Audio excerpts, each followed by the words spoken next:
Vamos lá, pessoal. Sem demora, dá prosseguimento aqui.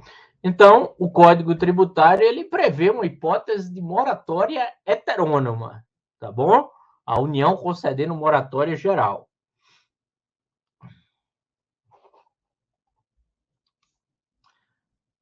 Parcelamento. O parcelamento ele não era previsto expressamente no Código Tributário, no texto original do Código. Só foi incluído lá em 2001 pela Lei Complementar 104, não é? Muitas décadas depois do Código. Mas já se considerava o parcelamento, sim, como uma causa de suspensão. Por quê? Porque, na essência, o parcelamento nada mais é do que uma moratória. O parcelamento é também uma postergação do vencimento. Só que você posterga em vários vencimentos de maneira parcelada. Parcelamento é um tipo de moratória. Então, mesmo antes de ele estar no Código, já se entendia que ele era causa de suspensão da exigibilidade. Tá? Salvo disposição em contrário, não exclui juros e multa. Parcelamento é para parcelar a dívida. O benefício é o parcelamento. É não ter que pagar tudo de uma vez. Não há redução de valor do tributo pelo simples fato do parcelamento. É claro que, às vezes, a gente tem alguns benefícios fiscais que envolvem parcelamento mais redução de multa, redução de juros, às vezes tem isso também, tá? Mas o parcelamento, a princípio, por si só, não exclui juros e multa. Inclusive, é por esse motivo, e a gente já estudou esse ponto, é por esse motivo que não cabe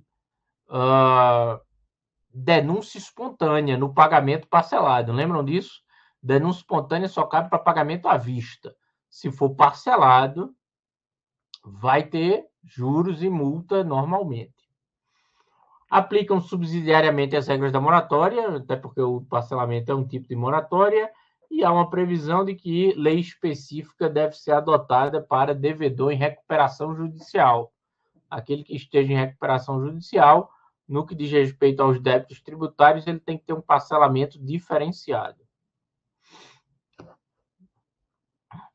Em recurso repetitivo, o STJ já decidiu que a suspensão da exigibilidade do crédito, perfectibilizada após a propositura da execução fiscal, ostenta o condão somente de obstar o curso do feito executivo e não de extingui-lo. É algo bem tranquilo isso, mas mesmo assim o STJ precisou decidir em recurso repetitivo a questão. Em outras palavras, o que é que está decidido aí? Eu já tenho uma execução fiscal contra mim. Eu sou devedor tributário e a Fazenda Pública está me executando. Aí eu vou lá, corro e faço um parcelamento. A administração aceita e me concede um parcelamento e eu vou pagar aquela dívida de forma parcelada. O que é que acontece com a execução fiscal? Ela vai ser extinta? Não, de forma alguma. Ela vai ficar suspensa, aguardando o pagamento de todas as parcelas, a quitação de todas as parcelas daquele parcelamento. Quando houver a quitação de todas as parcelas, o crédito tributário estará extinto pelo pagamento. E aí sim a execução fiscal será extinta. Mas o parcelamento por si só não extingue a execução fiscal, ele simplesmente suspende. Agora veja bem, e se eu já tinha, aí veja uma outra situação, eu já tinha um parcelamento e mesmo assim a Fazenda Pública entrou com a execução fiscal contra mim. Aí não, aí está errado, essa execução tem que ser extinta. Por quê? Porque se eu já tinha um parcelamento, o crédito estava com a exigibilidade suspensa.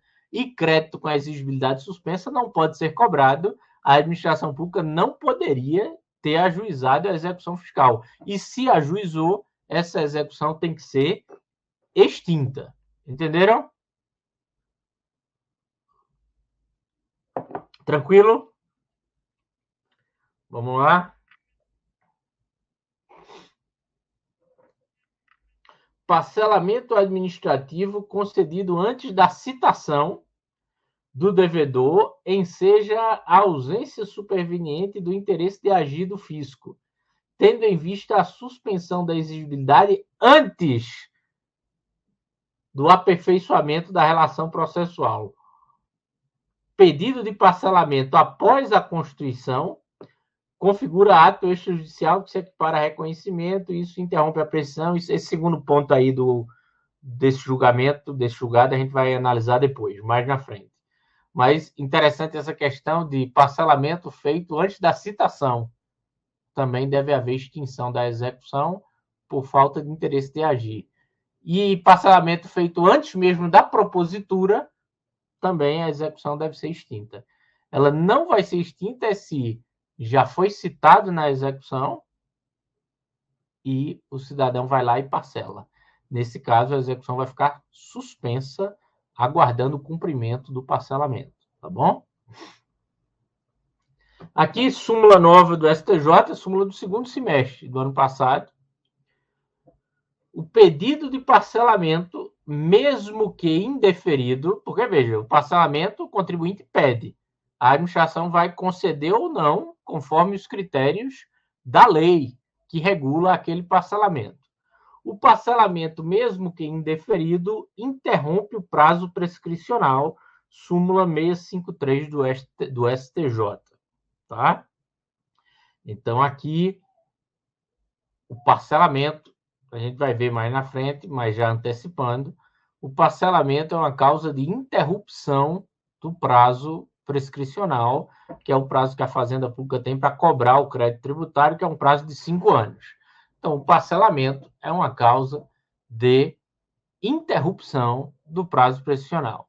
E o que a súmula 653 do STJ está dizendo é o seguinte, olha, se o contribuinte pediu parcelamento, já há o efeito de interromper a prescrição, mesmo que depois a administração negue aquele parcelamento e indefira aquele pedido de parcelamento, o crédito terá sua prescrição interrompida, tá bom?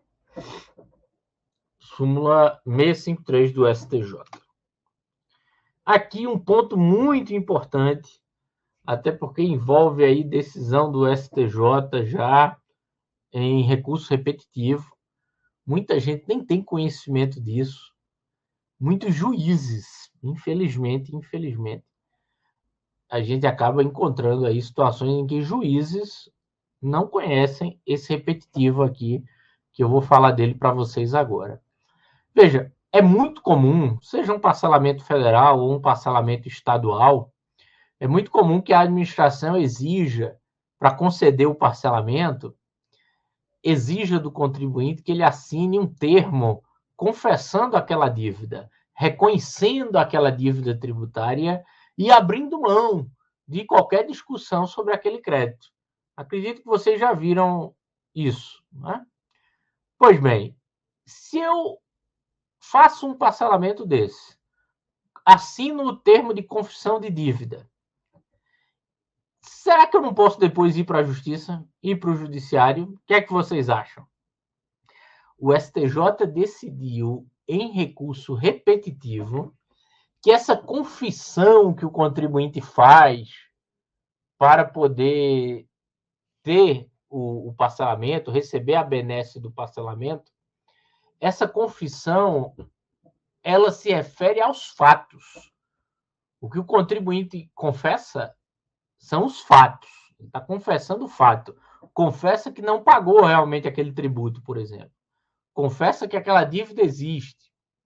Mas isso não impede de ele ir ao judiciário discutir a legalidade daquela dívida. Tá bom? Isso não impede. Isso foi o que o STJ disse em recurso repetitivo. A confissão de dívida não inibe o questionamento judicial da obrigação no que se refere aos seus aspectos jurídicos. Né? A questão fática realmente ele não pode discutir. Mas a questão jurídica, por exemplo, essa lei é inconstitucional, a lei que fundamenta essa cobrança, a lei que cria esse tributo, isso aí é inconstitucional, ele pode sim ir ao judiciário discutir, tá bom? Muito importante esse repetitivo do STJ. É o tema 375, tá aí um julgado que faz referência a ele. E veja que aqui era, né, um caso justamente nesse sentido.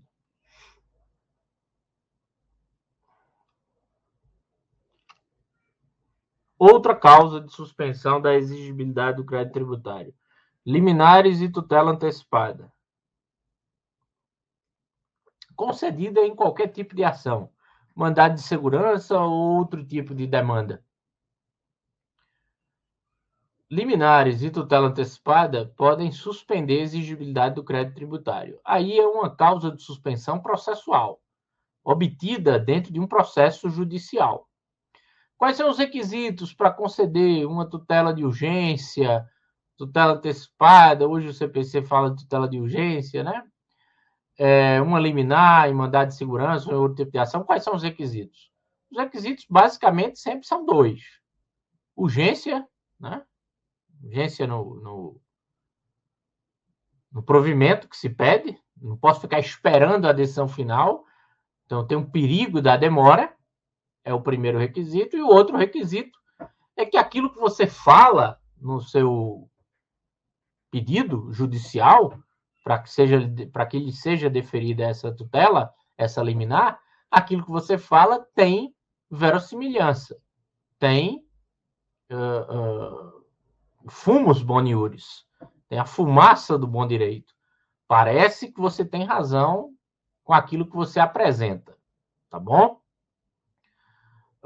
Se isso estiver configurado e o juiz conceder uma liminar, aquela decisão judicial provisória, como toda liminar provisória, ela impede que a Fazenda Pública promova a cobrança do crédito. O crédito vai estar com a exigibilidade suspensa enquanto aquela liminar estiver vigorando, tá bom? Aí são os requisitos, né? Periculum in mora, tá?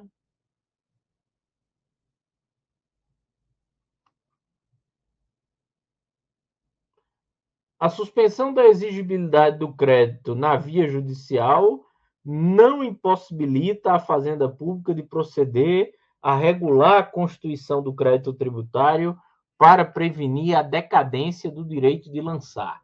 Isso aí é muito importante, tá, pessoal? Muito importante. Eu já falei aqui para vocês, quando tratamos de depósito, que se o contribuinte faz o depósito para discutir o crédito judicialmente. Faz o depósito e vai discutir. Essa discussão demora 2, 3, 5, 10, 15 anos. E no final dessa discussão, o contribuinte perde aquela discussão judicial.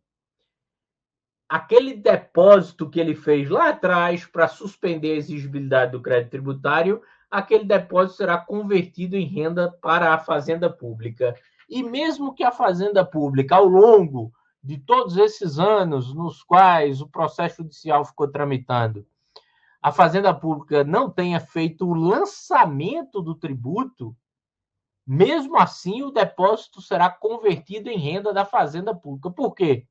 Porque o STJ entende que o depósito constitui o crédito tributário, tá bom?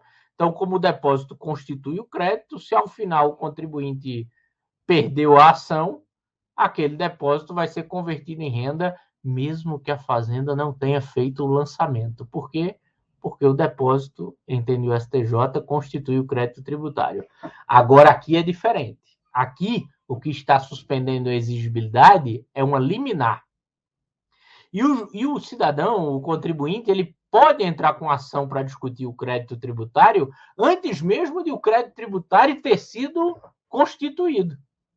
Né? Ocorreu o fato gerador, ele entra com ação para impedir uma autuação, impedir uma inscrição em dívida ativa, impedir uma cobrança que ele entende indevida, e ele pode conseguir uma liminar antes de a Fazenda Pública ter feito o lançamento. Se isso acontecer, ele conseguiu a liminar antes de a Fazenda realizar o lançamento,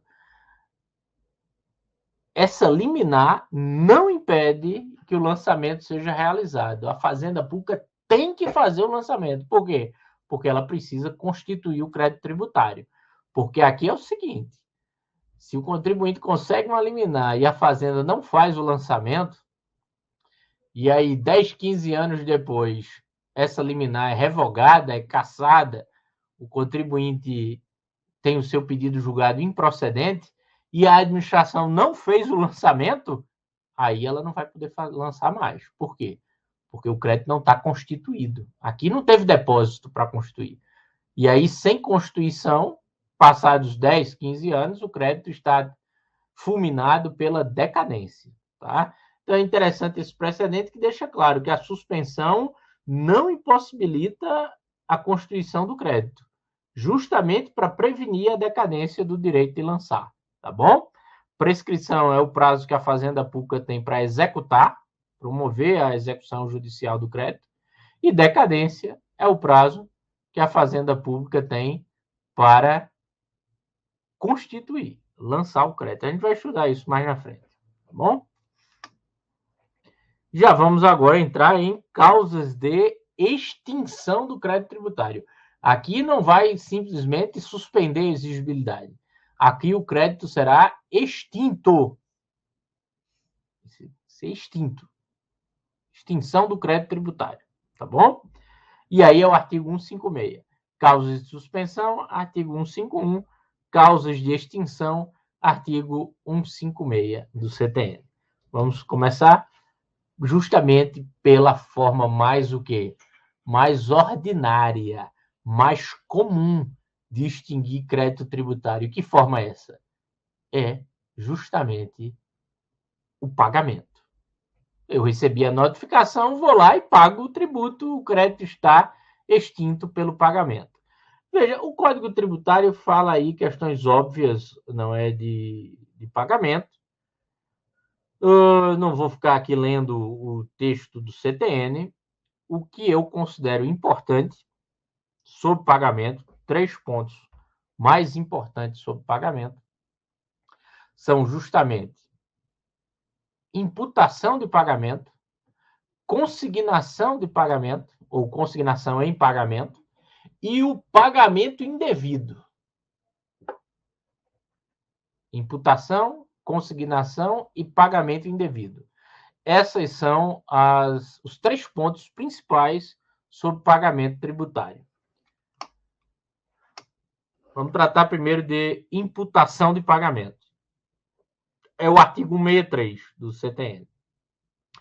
Existindo simultaneamente, veja, o que é imputação de pagamento? Por que é que o Código vai se preocupar com isso? Isso cai em concurso, mas na prática, hoje em dia, não tem muita aplicação, não tem muita relevância, a não ser em um caso que foi analisado pela jurisprudência do STJ, que a gente vai ver aí na sequência. Mas, na prática, isso, hoje em dia, não tem muita lógica. Veja bem, qual foi a preocupação do Código lá atrás, na década de 60, quando incluiu essa regra? O contribuinte tem vários débitos. Ele deve, vamos para a União, ele deve imposto de renda, IPI, CSLL, taxas portuárias, deve um monte de coisa para a União. Então, ele tem vários débitos e fez um pagamento sem indicar o que é que ele está pagando. E o que o artigo 163 do CTN vai tratar é justamente disso. Quando o contribuinte faz um pagamento sem indicar o que é que ele está pagando, a administração vai ter que atribuir, vai ter que imputar aquele pagamento a qual dos débitos que o contribuinte possui. Entenderam?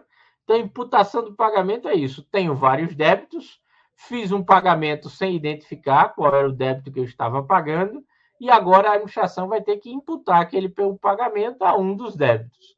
Veja, hoje em dia isso não existe, porque hoje em dia o contribuinte, para pagar qualquer tributo, ele tem que preencher uma guia própria, uma guia específica, um DAF ou outro tipo de guia, identificando lá qual é o tributo, qual é o código, qual é o período, qual é o vencimento. Então, a gente não tem essa possibilidade hoje na prática, tá? No dia a dia. Mas em concurso, por coincidência, ou por curiosidade, melhor falando, Isso é cobrado às vezes, tá? Uma coisa boba, mas o que é que eles cobram em concurso? São esses incisos aí do artigo 163, para dizer que você sabe qual é a ordem de imputação de pagamento. Vamos lá.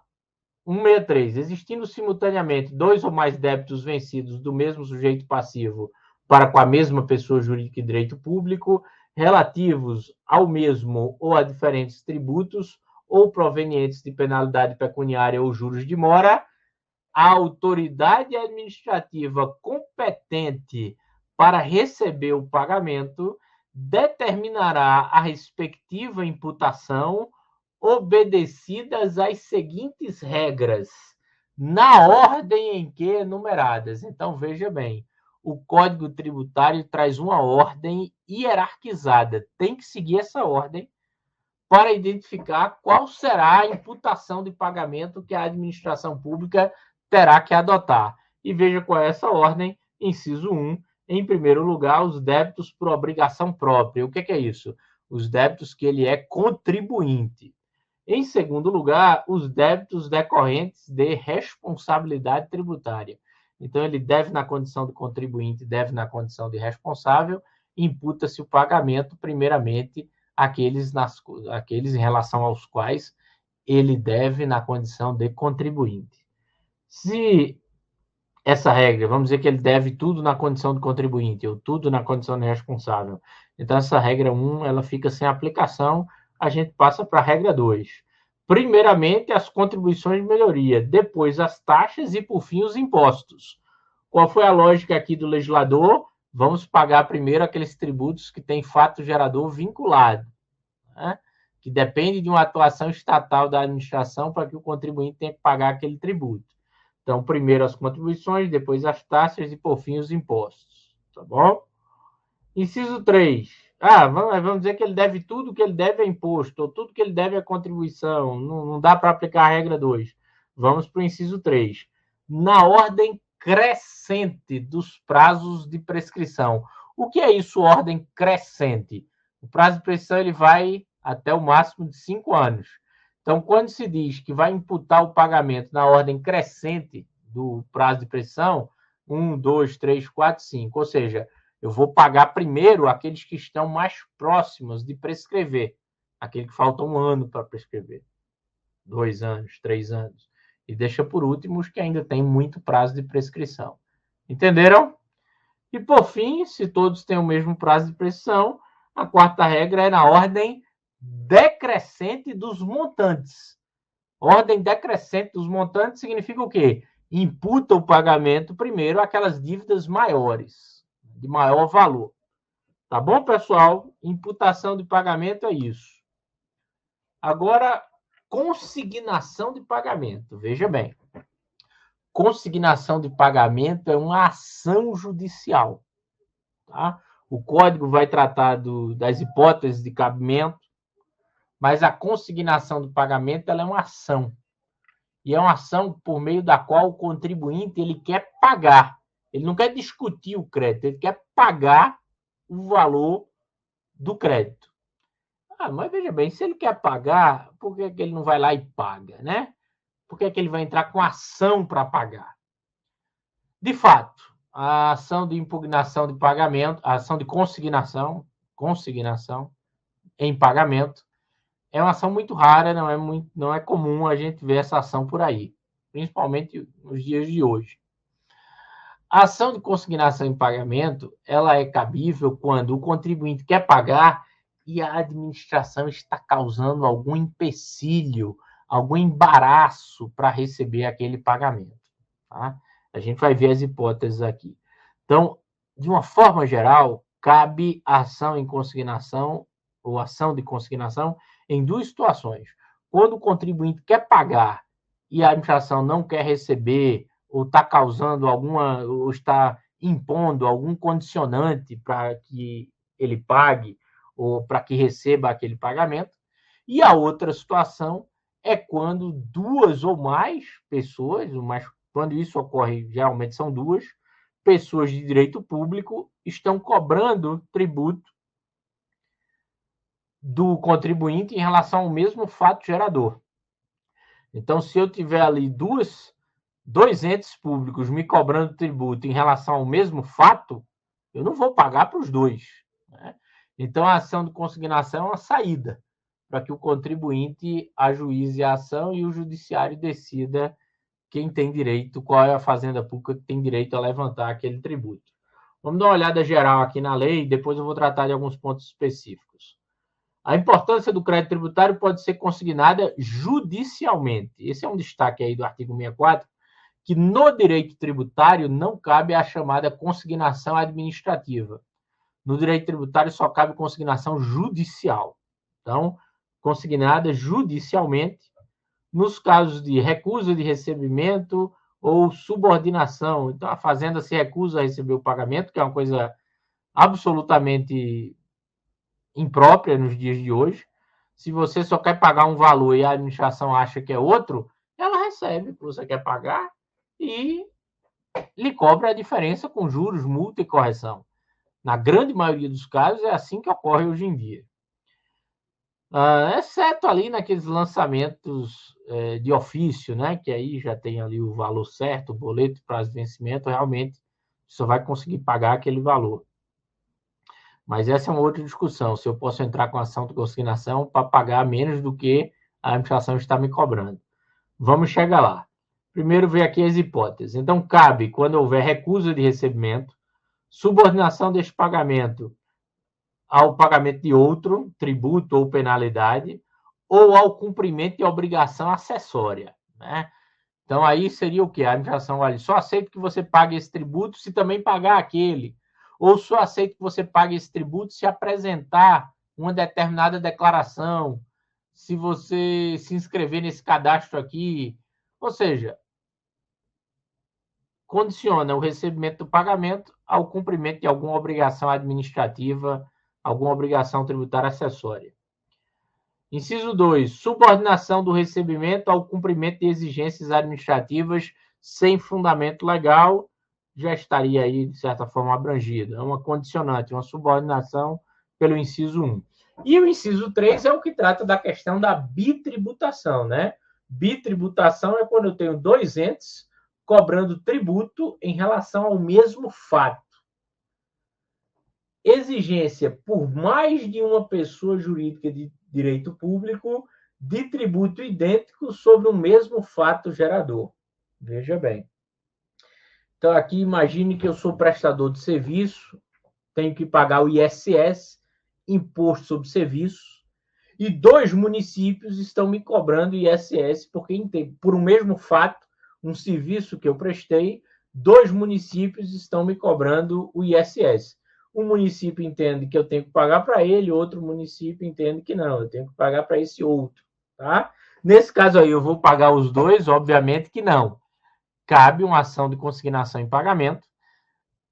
A grande questão da ação de consignação é que nela o contribuinte ele tem que fazer o depósito do valor, tá? Que está sendo cobrado, ele tem que depositar. E o judiciário vai dar ao autor da ação, ao contribuinte, e o judiciário vai dar a quitação. Vai dizer, não, o débito está pago, você depositou em juízo, você está quite. E o juiz, o judiciário vai decidir quem tem que receber, quem tem que levantar aquele valor depositado. Qual dos municípios, no exemplo que eu dei, tá bom? Agora, veja, não leve ao pé da letra, no inciso 3 aí, essa situação de tributo idêntico sobre o mesmo fato gerador. Não, cabe também ação de consignação para tributos distintos em relação ao mesmo fato que se entende que são incompatíveis. Por exemplo, algo que pode ocorrer é a cobrança de ITR pela União em relação ao imóvel rural e de IPTU pelo município. O município entendendo que aquele imóvel está localizado na zona urbana e a União entendendo que aquele município está localizado na área ou na zona rural. E aí, veja, são tributos diferentes, não são idênticos, mas que são incompatíveis. Ou paga IPTU ou paga ITR, não é? E se você estivesse sofrendo essa cobrança dúplice, cabe a ação de consignação. Ah, veja, mas ITR e IPTU, os valores são bem diferentes. Tem que depositar qual valor? Tem que depositar o valor maior, tá? Para que o contribuinte receba a quitação do judiciário, ele tem que depositar o valor maior, tá? Parágrafo 1º, a consignação só pode versar sobre o crédito que o consignante se propõe a pagar. Essa é uma discussão interessante. Veja, só cabe ação de consignação se o contribuinte quer pagar. Se ele não quer pagar, ele entende que a cobrança é indevida, é ilícita, aí ele tem que entrar com outro tipo de ação, ação anulatória, ação declaratória, a depender do caso concreto. Então, a ação de consignação é quando ele quer pagar e quer receber a quitação, está enfrentando, ele quer pagar, mas está enfrentando algum empecilho para fazer esse pagamento. Então, ele vai buscar a quitação perante o Poder Judiciário. Se ele quer discutir o crédito, não é ação de consignação que ele deve ajuizar. É bem verdade que às vezes você encontra, mas isso é algo muito polêmico, essa situação é polêmica, não indico para ninguém fazer isso, mas a gente às vezes encontra alguma situação aí em que é possível isso, que é o contribuinte, ele quer, a União cobra dele, por exemplo, 100 mil reais de imposto de renda, ele entende que só é devido 50 mil, e ele entra com a ação de consignação para pagar os 50. E, na mesma ação, discutir os outros 50, não é? Então, aí, veja, não cabe ação de consignação nesse caso, porque ele não está admitindo os 100, ele quer pagar só um pedaço. Aí, o mais correto é entrar com ação anulatória, uma ação declaratória. No caso anulatório, se já tiver lançamento, ele deposita os 50 para o caso de o juiz entender que ele tem procedência, que só são devidos 50, e aí ele já vai receber a quitação, já vai haver a conversão em renda, se ao final o pedido dele for procedente, não é? Mas a ação de consignação para discutir crédito tributário não é indicado, tá? Veja o parágrafo 2º, julgada procedente a consignação, o pagamento se reputa efetuado e a importância consignada é convertida em renda. Julgada improcedente, por outro lado, a consignação no todo ou em parte, cobra-se o crédito acrescido de juros de mora sem prejuízo das penalidades cabíveis. Veja, então aqui, né, pelo parágrafo 2º, já fica claro que esse negócio de entrar com ação de consignação para discutir o crédito não é a melhor saída, não é o melhor caminho, porque ela sendo procedente, o código diz o pagamento é convertido em renda. Então, a ação de consignação é quando se busca pagar. Se você quer discutir, o parágrafo 2º nem dá espaço para isso. Tá? Pagamento indevido, restituição. Deixa eu tratar aqui de... Não, eu queria ver aqui a imputação.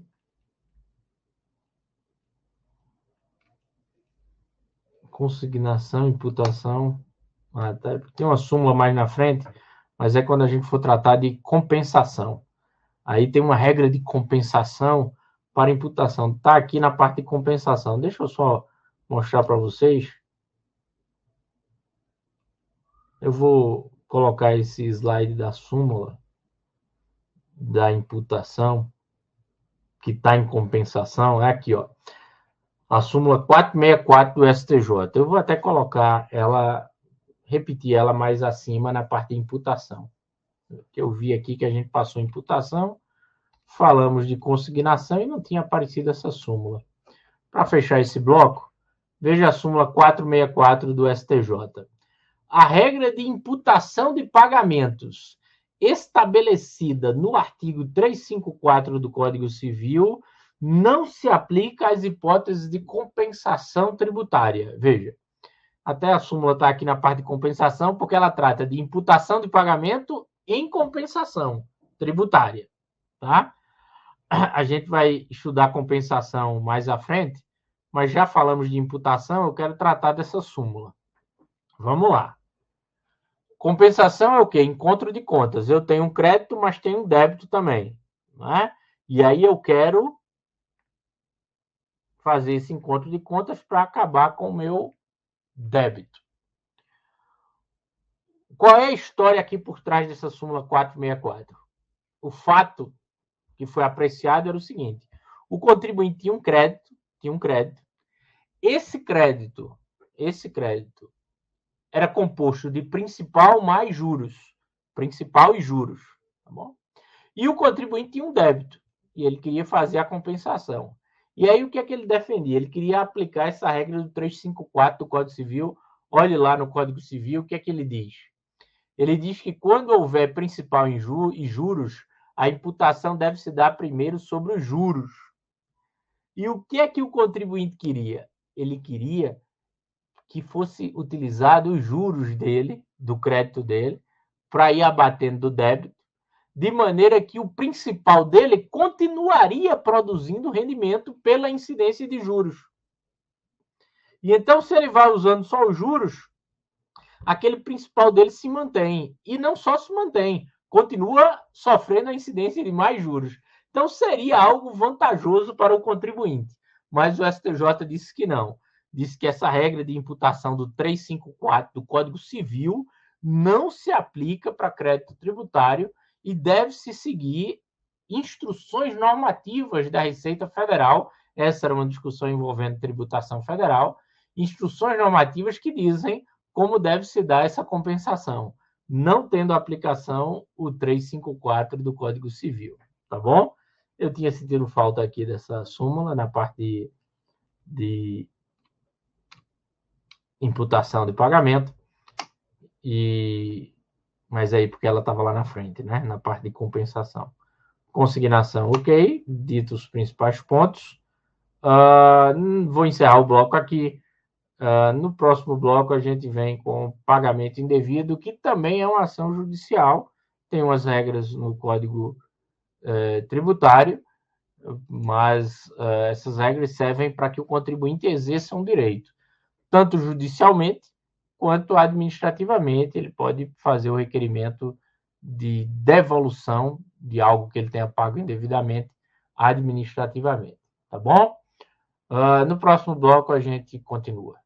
Um forte abraço, bons estudos. Tchau.